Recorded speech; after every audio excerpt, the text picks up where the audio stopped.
Hi, all. Happy rainy Monday, November evening to you. At least it is here in the Portland area.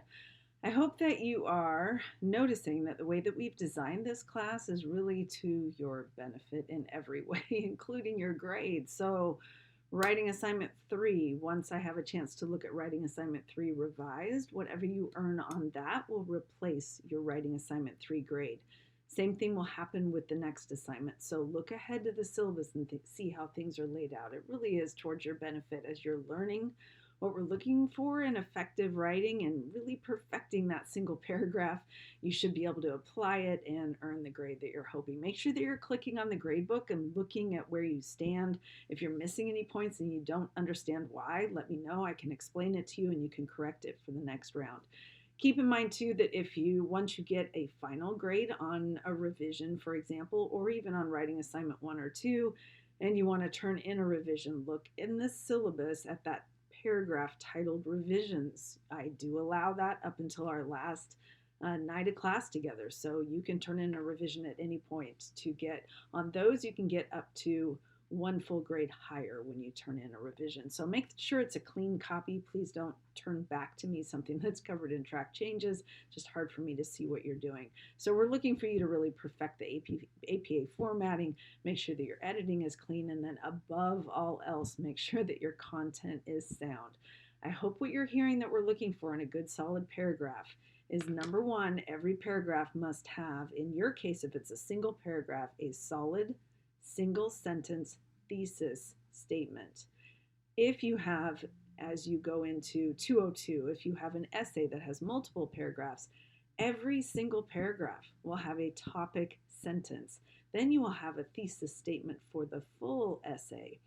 Every single paragraph, I'm going to say it again, has a topic sentence that is a single sentence that states the purpose for that paragraph. Here's what I want you thinking about this week. Every time you have a thesis statement and every time you have a topic sentence, it should state a claim about your topic, okay? That's pushing things a little further than, say, 10, 20, even 30 years ago, back in the olden days when I was in school. We didn't necessarily have to state a claim. The reason is sometimes it was purely informational. Now, some of your lines of work, you might be able to argue that, but in most cases, most information is pretty readily available here or somewhere else, right? It's on the internet.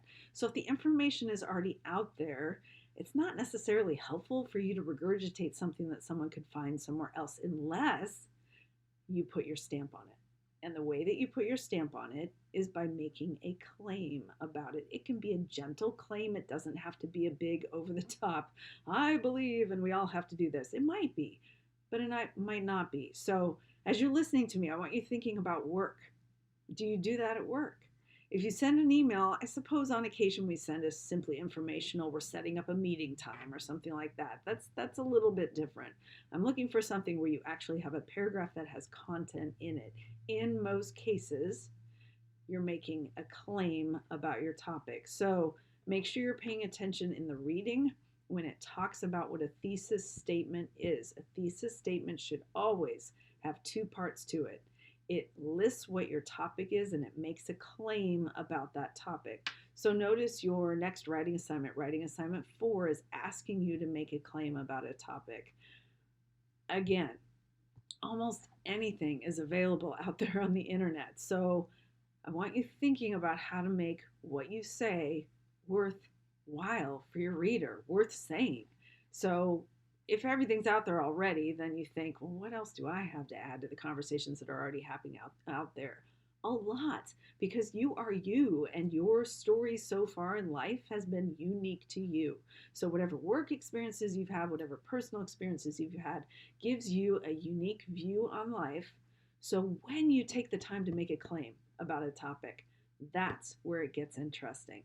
If you get lazy and just try to, okay, what do they want for the assignment? I'm just going to do this.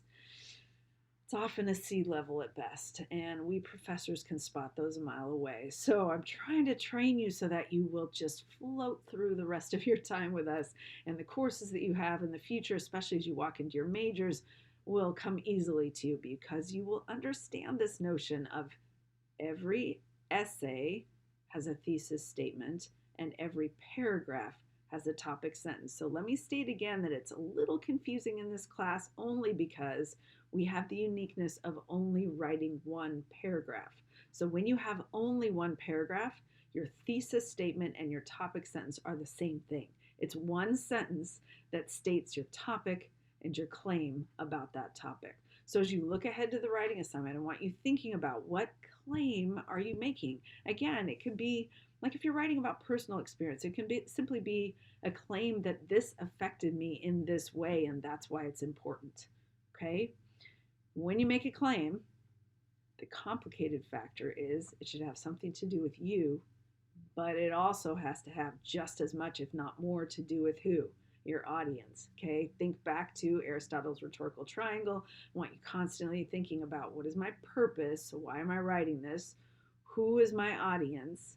And what role in this am I playing as the writer? So that triangle informs everything. It informs every decision you make, the length of your sentences, the length of your paragraph, the kinds of evidence that you pull in. So again, classic paragraph that will get things accomplished at work, that will get you the A's that you're aiming for in your classes, whether this class or future classes. The best paragraph will have a topic sentence that's very clear. State your topic and your claim about the topic, and then what else? Please don't fall into the trap of restating the topic sentence just to make sure your readers understood it. That's what a lot of people do. When they talk about fluffing things up to make it longer, yeah, we can spot that too. Please don't do that. That's not what good academic writing is. It is not fluffy, very anti-fluff.